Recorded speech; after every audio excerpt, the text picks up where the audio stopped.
네, 안녕하세요. 지금 10시 5분이 지나고 있습니다. 제가 이제 코인을 매수하겠다라고 최근에 이제 말씀드렸던 코인들이 몇 가지가 있습니다. 매수 체결이 되지 않은 코인이 있었고 체결된 코인이 있었는데, 자, 지금 급등을 하고 있는 코인들의 좀 특징과 그다음 매수 타이밍, 그리고 이제 종목 선택에 대한 내용을 좀 말씀을 좀 드려보려고 합니다. 지금은 전에도 말씀을 드렸지만 거의 순환장이에요. 순환장이기 때문에 자, 우리가 조금 신경만 쓴다라고 하면 좋은 코인을 잡을 수 있지 않을까 싶습니다. 제가 8월 31일 날, 자, 이겁니다. 자, 여기 잠시만요. 색깔을 좀 다르게 해볼게요. 제가 여기서 저는 이 코인 잡습니다 라고 말씀을 드렸습니다. 자, 이 내용이 자 여기입니다. 제가 말씀드릴게요. 2% 안쪽으로, 마이너스 2% 안쪽으로 대응이 되실 겁니다. 그래서 제 생각에는 만약에 좋은 흐름이 나온다라고 하면 네, 자, 여기에서 이제 말씀드렸던 게 뭐냐면, 자, 427원을 돌파 안착, 돌파 안착에 대해서 좀 말씀드렸고, 그다음에 돌파를 했을 경우에 안착하는 모습, 돌파 안착하는 게 쉽지가 않아요. 확인하는 게. 하지만 이탈이 되면 손절을 하면 됩니다. 그래서 이러한 내용을 좀 말씀을 드렸었고요. 그리고 자, 어제 이제 또 말씀을 드렸죠. 자, 이 코인입니다. S&P 니트 저는 매수하겠습니다 라고 말씀을 드렸고, 그리고 매수가 했었죠. 매수했던 거죠. 이때 매수한 게 아니라 이전에 매수를 한 상태. 그리고 제가 뭐 많이 올라가고 나서, 제가 매수를 하고 나서 많이 올라가고 나서 말씀드린 게 아니라, 제가 매수한 금액을 기준으로 잡고 그 기준에 있어서 말씀을 드렸었습니다. 자, 그러면 이 두 가지 코인에 대한 내용을 자, 말씀을 좀 드려보도록 하겠습니다. 처음에 제가 8월 31일 날 매수를 하겠습니다 라고 했던 것이 바로 시빅입니다. 자, 시빅을 보시면 저는 익절을 했어요. 좀 빨리 좀 익절을 해서 좀 아쉬움이 있는데, 자, 보겠습니다. 일단 보조지표의 흐름을 보시면 바닥을 찍고선 돌려주는 모습을 볼 수가 있습니다. 지금 보시면 자, 8월 31일이에요. 자, 이때 이제 말씀을 드렸는데, 이 427원을 돌파를 하면 매수를 해야 된다. 그쵸? 자, 보세요. 하나, 둘, 셋. 제가 영상을 남기고 3번을 저항을 받는 것을 볼 수가 있습니다.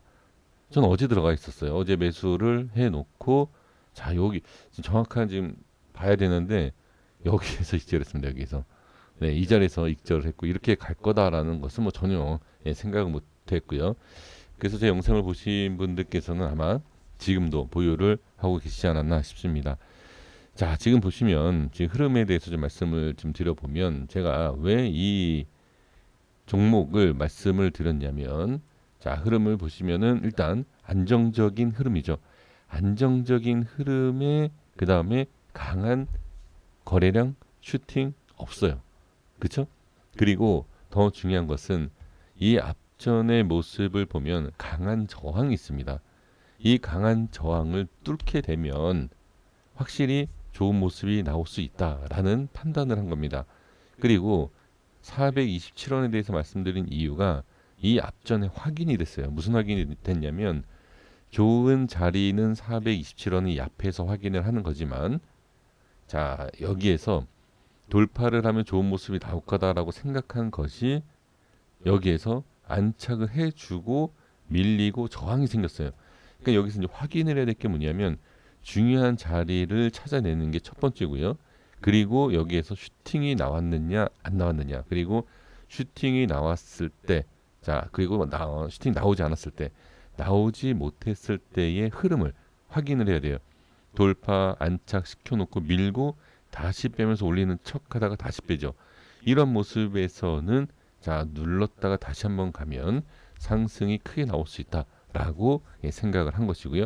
그러니까 보조지표상에서도 보면, 자, 이 박스 안에 이렇게, 자, 이 박스 안에서 벗어나지 않는, 그리고 상승 돌파 다시 빼고 그 다음에 이 안에서 가격을 툭툭툭 치는 모습. 그리고 나서 또 자리를 유지를 해주는 모습. 그러니까 이런 모습은 그냥 뭐라 그럴까요? 가격을 관리가 된다? 예, 이렇게 좀 볼 수가 있어요. 그래서 이 보조지표는 큰 의미는 없어요, 사실. 지금 보시면은 제가 차트상에서도 말씀을 드린 것처럼 중요한 가격 그리고 상승을 하는 데 있어서 부담 없이 천천히 안전하게 상승하는 모습. 그리고 자, 중요한 자리를 돌파를 하는 척하면서 다시 빼고 자리를 만드는 모습. 그러니까 여러 가지 조건이 있지만 아주 쉬운 조건은 바로 이러한 내용을 좀 말씀을 드려 보겠고요. 예, 저는 좀 너무 빨리 익절을 했는데요. 네, 다음 코인 보겠습니다. 자, 어제 말씀드렸습니다. 저는 여기에서 돌파 시 잡았다라고 말씀을 드렸고요. 그리고 자, 이거는 보조지표를 볼 이유가 없고요. 네, 차트만 보셔도 됩니다. 자, 여기에서 중요한 자리라는 것은 아까 이제 시빅에서도 이제 말씀을 드린 내용하고 비슷한 내용인데요. 상승이 나오고 저항이 생기고 그리고 올라갔다가 빠지고 올라갔다 빠지고 올라갔다 빠지고 하면서 어떻게 자리를 이게 잘 안 보이실 거예요. 잘 안 보시지만 흐름상을 보면 이렇게 자, 가격을 계속 중요한 자리를 유지를 하는 것을 볼 수가 있습니다. 그리고 여기서 이제 조금 더 중요한 것은 캔들에 대한 분석이 좀 필요한데 이거는 어떻게 설명하기가 어려워요. 그냥 많은 차트를 보시고 많은 캔들을 보시고 아 여기가 이제 중요하다, 중요하지 않다라는 것을 좀 구분을 좀 해주셔야 되는데 지금 상황에서 본다라고 하면 지금 이렇게 윗꼬리하고 그 다음에 돌파, 눌림, 돌파, 눌림 계속 반복적으로 이런 모습이 나오죠. 근데 똑같아요. 밀리지 않는다라는 거예요. 지금 밀지 않고 자리를 계속 유지한다. 이 부분에 있어서 이제 특징이 되는 캔들을 찾아서 그 특징 또는 가격을 찾아서 어떻게 돌파를 하는지를 봐야 됩니다. 네, 그래서 돌파를 하고 나서 이탈이 되면 예, 크게 여기는 이탈이라고 보기에는 어렵죠. 이런 모습에서는 손절까지 치기에는 좀 너무 적은 하락입니다. 그러니까 관리가 상당히 잘 되는 지금 여기에서도 보시면 기준이 자 여기에서라고 한다라고 하면 지금 이 위치에서는 여기가 기준이 아니에요. 자 이게 지나오고 나서 이 밑에가 기준이거든요. 그러면 자 여기에서 이렇게 이탈을 하잖아요. 이렇게 이 정도 이탈은 전혀 상관이 없어요. 이 앞에서도 그렇고 20선도 지지하는 모습을 확인을 할 수가 있기 때문에 이거는 전혀 문제가 되지 않는다. 이렇게 보는 것이죠. 그리고 나서 이동평균선 이탈을 하지만 이것도 이동평균선에 대한 좀 확인하는 방법이 또 있습니다. 이거는 이동평균선은 꼭 지지를 해야 된다라는 내용은 사실 없어요. 그러니까 기준에 있어서 정확하게 이렇게 지지가 되는 경우도 있지만 빠지는 경우 이렇게 살짝 밀려도 전혀 문제가 되지 않는 그러한 것을 확인할 수 있죠. 이제 그것을 캔들로 잡아내야 됩니다. 네, 그래서 이제 보시면 정확하게 안착을 하는 모습을 볼 수가 있습니다. 저는 지금 보유하고 있는 이유가 뭐냐면 금액이 적어요. 매수 금액이 워낙 좀 크게 들어가지 않았기 때문에 그러니까 매수 금액이 크다라고 해서 수익이 많이 나는 게 아니에요. 좀 전에도 제가 이제 시빅에 대해서도 말씀을 드렸지만 시빅 같은 경우에는 제가 조금 많이 들어갔어요. 이 코인보다. 그래서 지금은 조금 여유 있게 제가 지금 기다리고 있는 모습 이렇게 좀 확인할 수 있고요. 그래서 XPT 같은 경우에는 자 지금 저는 글쎄요 이렇게 막 크게 간다라고는 말씀드리기는 어려울 것 같고요. 저는 상황 봐서 좀 더 밀린다라고 하면 다 정리를 할 생각입니다. 그리고 나서 이제 또 자리를 잡는 모습을 보고 추가 상승 이런 모습을 봐야 되는데 사실 그렇게까지 기다려 가면서 수익이 얼만큼 나겠느냐 저는 그걸 봤을 때는 지금 좀 익절을 하는 게 낫지 않을까 또 이런 생각을 합니다. 그리고 나머지 이렇게 상승이 나온다 하더라도 이건 그냥 보내줘야 돼요. 그렇게 좀 저는 생각을 하고 매매를 하도록 하겠습니다. 그래서 중요한 것의 흐름을 좀 읽어 주시면 좋고요. 그리고 돌파를 했을 때 그 중요한 위치에 대한 돌파와 안착 이런 걸 좀 확인을 해 주신다라고 하면 쉽게 매매할 수 있어요. 그러면 이게 돌파 매매와 그 다음에 안착하는 거 어렵다라고 생각할 수 있는데 제가 마지막, 자, 지금 마지막 끝 부분인데 여기에서 가장 쉬운 것을 하나 말씀을 좀 드려보면 밑꼬리가 나란히 이렇게 있는 경우가 있어요. 이렇게. 이건 특징이 있어요.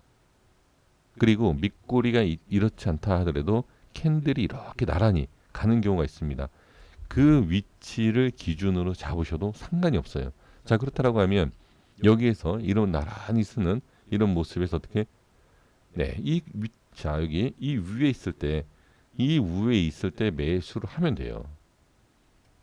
이런 차트 많아요. 그러니까 예를 들면 여기 자, 여기는 나란하진 않지만 파동이 좀 있죠. 하지만 여기에서 구분을 좀 할 수 있는 게 뭐냐면 자, 이 위치만 지켜주면 돼요. 이 밑꼬리. 그러니까 약간의 파동이 있다 하더라도 그 꼬리를 지키느냐 지키지 못하느냐. 예, 이게 아주 핵심적인 내용입니다. 그래서 이것만 확인을 해 주신다라고 하면 충분히 저는 예, 매매를 하실 수 있다. 자, 이렇게 보여집니다. 자, 그리고 이제 시빅에서도 한 가지 말씀을 드려보면 자, 밑꼬리가 좀 많이 있는 이 위치를 보세요. 자, 이런 위치를 지켜주고 있죠. 상승이 나오고 파동이 큰 예, 이러한 시장에서는 이 밑꼬리에 대해서 지지가 잘 되고 있다. 이것만 보셔도 충분히 매매가 가능합니다. 이거는 필요 없어요. 이런 거는.